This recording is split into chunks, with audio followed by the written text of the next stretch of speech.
اللہ تبارک و تعالی قرآن مجید میں ارشاد فرماتے ہیں کہ اللہ ایمان والوں کا دوست ہے،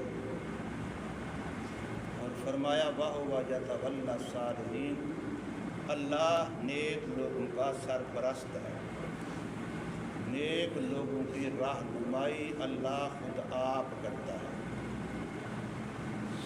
اللہ تبارک و تعالی توفیق دے دیں اور بندے کو نیک اعمال نصیب ہو جائیں، اللہ کا مقرب اور اللہ کا برگزیدہ چنیدہ نیک بندہ بن جائے تو اس کے دنیا میں بھی بے شمار فائدے ہیں اور آخرت میں بھی اس کے بے شمار فائدے ہیں۔ اس وقت صرف 2 فائدوں کی طرف اشارہ کروں گا ان چند منٹوں میں۔ ایک فائدہ اللہ کے نیک بندے کو اللہ کے نیک بن جانے کا، مقرب اور صالحین میں شمار ہو جانے کا، یہ ہوتا ہے کہ اللہ اس کو فراست مومنہ عطا فرماتا ہے۔ اللہ اس کو ایک ایسی فراست، ذہانت، فرق، معرفت عطا فرماتے ہیں جو عام بندے کو نصیب نہیں ہوتی۔ اللہ اپنے نیک بندوں کو نصیب فرماتے ہیں۔ حدیث پاک ہے، آقا کریم محمد الرسول اللہ صلی اللہ علیہ وسلم ارشاد فرماتے ہیں اتقوا فراست المؤمن فإنه ينظر بنور اللہ، او کما قال علیہ الصلاۃ والسلام۔ فرمایا مومن کی فراست سے ڈرو کہ وہ اللہ کے نور سے دیکھتا ہے۔ اللہ مومن کو ایسی فراست عطا فرماتا ہے کہ وہ اللہ تبارک و تعالی کے نور سے دیکھتا ہے۔ اور کرے انسان، موسیٰ علیہ السلام کو قتل ہو جانے کے ڈر سے اس کی ماں نے ایک صندوق میں بند کر کے اللہ کے حکم کے مطابق دریا کے حوالے کر دیا۔ اب یہ بچہ پانی کے ذریعے سے فرعون کے محل کے قریب پہنچا، خدام نوکروں نے صندوق دیکھ کر کے پتہ نہیں کیا چیز ہوگی اٹھا لی، کھولا تو بچہ ہے۔ اب بچے کو دیکھا فرعون نے بھی ہے، بچے کو دیکھا فرعون کی بیوی آسیہ نے بھی ہے، دونوں نے دیکھا ہے، خدام نے بھی دیکھا ہے۔ دونوں دیکھنے کے بعد آسیہ جو بظاہر دنیا میں فرعون جیسے بڑے کافر کی گھر والی ہے، وہ فوراً کہتی ہے کہ اس بچے کو ضائع نہیں کرنا، اس بچے کو سنبھالنا ہے، اس سے ہمیں نفع ہوگا، اس کو ہم اپنا بچہ بنا لیتے ہیں، بیٹا بنا لیتے ہیں۔ اب یہ بات فرعون نے نہیں کہی، یہ بات نوکروں میں سے کسی نے نہیں کہی، یہ حضرت آسیہ نے کہی۔ اور اس کا نتیجہ اس کی فراست نے کیسا کام کیا، کہاں اس کی نگاہ پہنچی کہ وہ بچہ وقت کا آنے والا نبی تھا، وہ بچہ کلیم اللہ بننے والا تھا، وہ بچہ اللہ تعالی سے باتیں کرنے والا تھا، صاحب کتاب، صاحب شریعت، نبی اور رسول بننے والا تھا۔ اس عورت کی فراست میں یہ بات آئی کہ اس کو ضائع نہیں کرنا، اس کو سنبھالنا ہے، یہ ہمیں نفع دے گا۔ اور نفع اتنا دیا اس عورت کو کہ سرکار صلی اللہ علیہ وسلم نے فرمایا کہ جنت میں آسیہ میرے ازواج میں شمار ہو، جو دنیا میں اس وقت فرعون کی بیوی تھی، لیکن موسیٰ علیہ السلام کے اعلان نبوت کے بعد، اظہار نبوت کے بعد وہ مومن ہو۔ فرعون اپنی جگہ پر کافر ہو کے مرا اور وہ مومن ہو کے شہید ہو۔ بڑے ستم بظاہر دنیا میں اس نے برداشت کیے ہیں، لیکن حضور صلی اللہ علیہ وسلم نے فرمایا کہ جنت میں آسیہ میری بیویوں میں شمار ہے۔ اب بچہ سب نے دیکھا، لیکن کس کی فراست نے کیا کہاں تک نگاہ پہنچی؟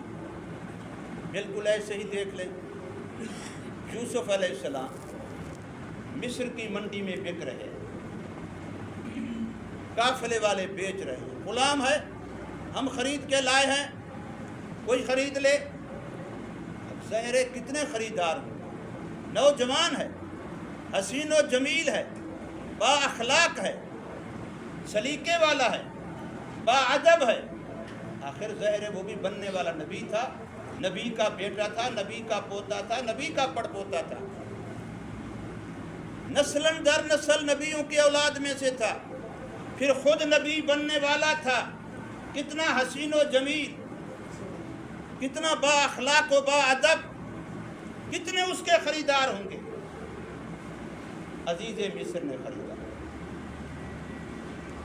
عزیز مصر نے خریدا، اور جب گھر میں لے کے گیا، قرآن کے اندر سورہ یوسف میں پڑھا، اپنی بیوی کو کہا اکرمی مثواہ، اس کا ٹھکانہ بہت باعزت اور اچھا بنانا، اس کو بڑے وقار کے ساتھ گھر میں پالنا ہے، یہ ہمیں فائدہ دے گا۔ دیکھا تو وہاں اور لوگوں نے بھی تھا، مصر کی منڈی میں یوسف علیہ السلام کو ساروں نے دیکھا تھا، خود جب عزیز مصر گھر میں لے آیا اس کی بیوی نے بھی دیکھا، لیکن کسی کی نگاہ فراست وہاں تک نہیں پہنچی جہاں تک نگاہ فراست عزیز مصر کی۔ یہ نگاہ فراست یہ اللہ پاک مومن کو عطا فرماتا ہے، اور یہ ملتی ہے قلب کی صفائی سے۔ جب بندہ ذکر اللہ سے اپنے دل کی منجائی کر لیتا ہے، اللہ اللہ کی ضربیں لگا کر کے اپنے دل کی دھلائی کر لیتا ہے، اللہ کی ذات سے اپنے دل کو پاک صاف کر لیتا ہے، تو پھر اللہ ایمان والے کو ایک فراست مومنہ عطا فرماتا ہے۔ ذرا آپ غور تو کریں، سوچیں تو صحیح، محمد کریم صلی اللہ علیہ وسلم مکہ کے اندر یتیمی کی حالت میں ہیں، کبھی اس کا مال لے کر کے بطور مزدوری کے ملک شام میں تجارت کے لیے جا رہے ہیں، کبھی اس کا مال لے کر کے تجارت کے لیے جا رہے ہیں۔ مکہ پورا یتیمی کی نگاہ سے دیکھتا ہے، اپنے رشتہ دار بھی سمجھتے ہیں کہ ان کی پرورش کا بوجھ ہمارے اوپر ہے، لیکن کیا عجیب نگاہ فراست تھی میری اور آپ کی امی حضرت خدیجۃ الکبریٰ رضی اللہ تعالی عنہا کی، کہ بڑی عمر والی ہونے کے باوجود خود اپنے آپ کو پیش کیا کہ میں آپ سے نکاح کرنا چاہتا ہوں، ورنہ عورت خود نہیں پیشکش کیا کرتی، انہوں نے خود اپنے آپ کو پیش کیا، حالانکہ ان کی عمر 40 سال ہے، حضور صلی اللہ علیہ وسلم کی عمر اس وقت 25 سال ہے، 15 سال کی عمر کا فرق ہے۔ لڑکا بڑا ہو تو برداشت ہو جاتا ہے، عمر میں عورت اتنا بڑی ہو تو کون رشتہ کرتا ہے، یا کون رشتہ کرنے کے لیے تیار ہوتا ہے اس طریقے سے؟ لیکن اس خاتون نے خود اپنے آپ کو پیش کیا، خود ہی پہل کی، خود ہی پیغام بھیجا، خود ہی انتظام کیا، اور جب حضور صلی اللہ علیہ وسلم راضی ہو گئے، نکاح ہوا۔ ہم مکے کی سب سے بڑی امیر عورت تھی، اپنا سارا مال، ورنہ نکاح میں عورتیں حق مہر لیتی ہیں، عورتیں تو مال لیتی ہیں، زیور لیتی ہیں، انہوں نے اپنا سارا مال حضور کے قدم میں ڈال دیا، اب یہ میرا نہیں، یہ آپ کا ہے، اب اس میں خرچ مرضی میری نہیں چلے گی، آپ کی چلے گی۔ کتنا عجیب نگاہ فراست تھی اس عورت کو، لوگ یتیم کی حیثیت سے دیکھ رہے ہیں، لوگ غریب کی حیثیت سے دیکھ رہے ہیں، لیکن حضرت خدیجۃ الکبریٰ ان کو اپنے سر کا تاج بنا رہے ہیں، یہ فراست ہے۔ تو میں نے عرض کیا کہ اللہ پاک مومن کو ایک فراست عطا فرماتے ہیں جس کو فراست مومنہ کہتے ہیں۔ ایک فائدہ یہ ہوتا ہے اللہ کے نیک بننے کا کہ رب کائنات اس کو فراست عطا فرما، ایسی ذہانت، متانت، سمجھ اور فہم، وہاں تک دور اندیشی کہ اس کی نگاہ وہاں پہنچتی ہے جہاں بڑے بڑے ذہینوں کی نگاہ بھی نہیں پہنچتی۔ لیکن اس کے لیے اپنے دل کو پاک رکھنا، اپنے دل کو صاف رکھنا، اپنے دل کی دھلائی کرنا، اپنے دل کی منجائی کرنا، اپنے دل کو تمام عیوب سے پاک صاف رکھنا، اتنا اللہ کو یاد کیا جائے، اتنا اللہ کا ذکر کیا جائے، اذکر اللہ حتی یقال مجنون، کہ لوگ کہیں یہ تو پاگل ہے، لوگ کہیں تو مجنون ہے، جیسے کوئی دنیا میں کسی کے عشق میں پاگل ہوا پھرتا ہے۔ حق تو یہ ہے کہ بندہ اللہ کے عشق میں ایسا ہو کہ مجھے کسی کی پرواہ نہیں ہے، بس وہ میرا ہو، میں اس کا ہوں، وہ میرا۔ اور دوسری چیز جو نیک بندے کو اللہ تبارک و تعالیٰ عطا فرماتے ہیں قلب کی صفائی کی بنا پر، کہ جب بھی اس نیک بندے پر کوئی آزمائش آنے والی ہوتی ہے تو اللہ پاک پہلے اس کو تسلی دینے کا انتظام کرتا ہے۔ اس کے بے شمار واقعات ہیں۔ نیک بندہ ہے، اللہ والا ہے، اس پر آزمائشیں آتی ہیں، اور آزمائشیں اللہ والوں پر زیادہ آتی ہیں۔ سب سے زیادہ آزمائشیں نبیوں پر ہے، نیک لوگوں پر آزمائشیں زیادہ آتی ہیں، اور جتنا آزمائشیں آتی ہیں ان کا دل ان آزمائشوں میں بھی بالکل مطمئن رہتا ہے۔ اور وہ اطمینان کہاں سے آتا ہے؟ وہ خوف زدہ کیوں نہیں ہوتے؟ وہ پریشان کیوں نہیں ہوتے؟ وہ ڈپریشن کا شکار کیوں نہیں ہوتے؟ اس لیے کہ ان کے دل کو تسلیاں اوپر سے مل رہی ہو۔ اسی حضرت موسیٰ علیہ السلام کی امی کی حالت کو دیکھ لیجیے۔ وقت کی حکومت فرعون نے آرڈر کیا ہوا ہے، بنی اسرائیل کی قوم میں کوئی بھی لڑکا بچہ پیدا ہو تو جاسوس چھوڑے ہوئے ہیں، گھر گھر ان کے بندے تلاشیاں لے رہے ہیں، فوراً قتل کر دو، کوئی بنی اسرائیل کا بچہ زندہ نہ رہنے دو۔ 80,000 بچہ اس نے مارا۔ آج کہتے ہیں نا ہم گنتی کرنا کہ اسرائیل نے اتنے مارا، یہ پہلے سے ان کی نسل ایسی چل رہی ہے، ان کا کام یہی ہے، یہ وہ فرعون کے طریقے راستے پہ چل رہے ہیں۔ فرعون نے بھی مسلمانوں کے بچوں کو مارا تھا، آج یہودی اسرائیل بھی یہی کر رہا ہے۔ 80,000 بچہ مروا دیا۔ اب ایک ماں ہے، آپ دیکھتے ہیں پرندہ جو بچہ انڈے سے پیدا ہوتا ہے، چاہے انڈا کسی اور کا بھی اس کے نیچے رکھ دو، انڈے اور مرغیوں کے ہوتے ہیں، اس مرغی کے نیچے رکھ دیے، اب بچے پیدا ہوئے، یہ مرغی اپنے ان بچوں کی حفاظت کے لیے اپنی جان دے دیتی ہے۔ بچہ تو فطرتاً پیارا ہوتا ہے، ماں ہے، بچہ ہے، فرعونی آ جائیں گے، اس کے کرندے درندے چرندے آ جائیں گے، میرے بچے کو میری آنکھوں کے سامنے قتل کر دیں گے، کتنا پریشانی ہوگی۔ اللہ کا حکم آتا ہے بچے کو صندوق میں بند کر کے پانی کے حوالے کر۔ یہ کہنا آسان ہے، کہنا آسان ہے، جب صندوق میں بچے کو بند کیا ہوگا، اگر صندوق میں تھوڑا سا بھی سوراخ رکھیں کہ بھی ہوا آتی رہے تو کیا اس ہوا والی جگہ سے پانی جانے کا خطرہ نہیں تھا؟ تو پانی جائے گا تو بچہ تو پانی سے مر جائے گا، اور اگر پانی نہیں جائے گا، ہوا بند ہوگی تو ہوا بند ہونے سے مر جائے گا۔ یوں تو فرعونی آئیں گے، ماریں گے، اور صندوق میں ڈالنا گویا کہ خود اپنے آپ نے بچے کو مارنا ہے۔ یہ اگر راستے بند کرتی ہے سارے، ہوا بند تو بچہ ہوا نہ ہونے سے مر جائے گا، اور اگر ہوا جائے گی تو ہوا والی جگہ سے پانی بھی تو جائے گا، تو پھر پانی سے مر جائے گا، ڈوب کے غرق ہو کے مر جائے گا۔ لیکن رب کا حکم تھا، قرآن مجید میں ہے اِنَّا أَوْحَيْنَا إِلَىٰ أُمِّ مُوسَىٰ، اللہ فرماتے ہیں ہم نے موسیٰ کی ماں کو حکم دیا کہ ایسا کر دے، تو کیا کہ نہیں کیا؟ لیکن رب نے وہاں تسلی کیا دی، پریشان نہ ہو، پریشان نہ ہو، اِنَّا رَادُوهُ إِلَيْكِ، ایک وقت آئے گا یہی بچہ تیری گود میں دے گئے، ہمارا وعدہ ہے۔ اللہ اکبر، کتنی عجیب بات ہے کہ تو بچے کو پانی میں پھینک دے، اور ہمارا وعدہ ہے، قدرت رب کی کیسی کہ بچہ تیری گود میں پالیں گے، تیرے دودھ سے پالیں گے، اور پال کے دکھایا کہ نہیں دکھایا؟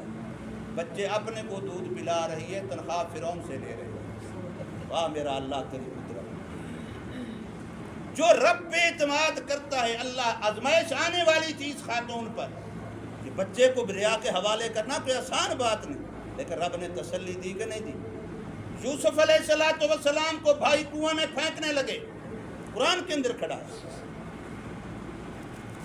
بھائی کنویں کے اندر پھینکنے لگے، سورہ یوسف آیت نمبر 15 میں ہے، تو اللہ نے اس وقت وحی بھیجی، پریشان نہ ہو، یہ پھینک رہے، انہوں نے اپنا کام کرنا ہے، لیکن ایک وقت آئے گا، لَتُنَبِّئَنَّهُمْ،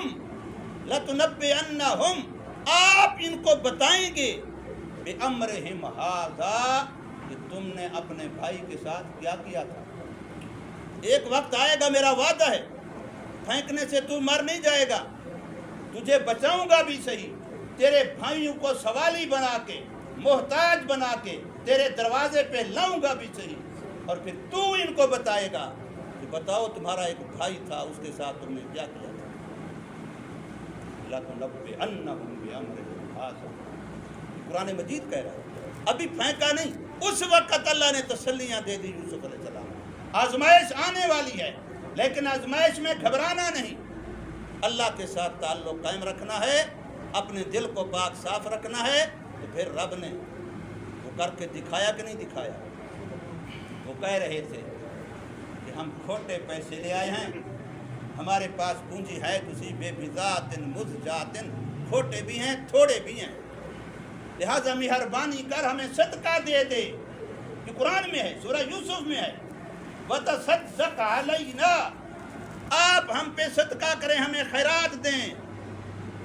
کس بھائی سے مانگ رہے ہیں؟ جس کو کنویں میں اپنے ہاتھوں سے پھینکا تھا اور کافرے والوں کے ہاتھوں ٹکے میں بیچ دیا تھا۔ تو میں عرض کیا، دوسرا فائدہ جو دنیا میں نیک بندے کو ہوتا ہے وہ یہ کہ اس پر اگر کوئی آزمائش آتی ہے تو آزمائش میں اس کو خوف، خطرہ، اندیشہ، اپنے سے بے قابو ہو جانا ایسا نہیں ہوتا، بلکہ اس کا دل مطمئن رہتا ہے، اللہ تبارک و تعالی اس کو اپنی طرف سے تسلیاں دیتا ہے۔ غازی علم الدین شہید، راجپال ہندو، جس نے حضور صلی اللہ علیہ وسلم کی گستاخی میں کتاب لکھی تھی، کتاب کا نام رکھا تھا رنگیلا رسول، یہ ہمارے نبی کو کہا تھا ظاہر ہے۔ یہ غازی علم الدین درخان کا بیٹا ٹانگا چلاتا ہے، کوچ بان ہے ٹانگے کا، دیکھا آگے روڈ بند ہے، کیا کیوں روڈ بند ہے، کیا مسئلہ ہے؟ وہ جی مسلمان احتجاج کر رہے ہیں۔ بھئی کیوں مسلمان احتجاج کر رہے ہیں، روڈ بند کیا ہوا ہے؟ کہ فلاں ہندو نے ہمارے نبی صلی اللہ علیہ وسلم کی گستاخی کی۔ اچھا وہ ہندو کہاں ہے؟ وہ فلاں جگہ پر ہے، تو پھر ہندو وہاں ہے، گستاخی اس نے کی ہے، انہوں نے روڈ جہاں کیوں بند کیا ہوا ہے؟ کیا ادھر ٹانگا کھڑا کیا یا گھر میں چھوڑا، بازار میں گیا خنجر خریدا، سیدھا اس ظالم کی دکان پہ گیا، وہ بیٹھا تھا، حقل دے کے آواز دے کے سنبھل جا، 2 خنجروں کے وار کیے، وہیں مردار کیا، گرفتار ہوا۔ قائد اعظم جیسا اس کا وکیل، علامہ اقبال جیسا اس کا مشیر، بڑے منتیں کرنے والے، تھوڑا سا بیان میں تبدیلی کر لو، اتنا کہہ دو کہ اس وقت میں اپنے ہوش میں نہیں تھا، جس وقت میں نے راجپال ہندو پر حملہ کیا اس وقت مذہبی جنون، نبی کی محبت میں، عشق میں دیوانہ ہو گیا تھا، اتنا تم کہہ دو۔ قائد اعظم کہتا ہے ہم تیری جان بچا لیں گے، وہ کہتا ہے جان تو بچے گی پر ایمان نہیں، میں نے ایمان بچانا ہے، جان کی بات نہیں ہے۔ غازی علم الدین کہتا ہے تمہیں کیا بتاؤں، جب سے میں گرفتار ہوا ہوں ایک رات بھی میری ایسی نہیں گزری جب محمد کریم صلی اللہ علیہ وسلم کی مجھے جیل کے اندر زیارت نہ ہو۔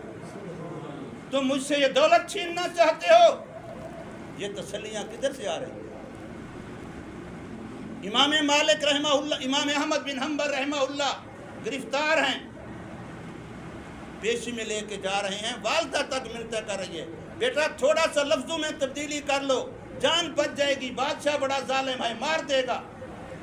فیصلہ کر بھی لیا، چلو ماں کے کہنے پر چاروں کہنے پر تھوڑی سی تبدیلی، صرف اوپر لفظوں کی کر، دل میرا مطمئن ہے اپنے جگہ پر، اتنا جائز ہم ایسے کر دیتا ہوں۔ اتفاقاً ادھر سے ایک بندے کو لا رہے ہیں گرفتار کر کے، وہ آواز دے کہتا ہے احمد ہمت کرنا، کمزور نہ ہونا، میں ایک ڈاکو ہوں، چور ہوں، اتنی چوریاں ڈاکے کی ہیں،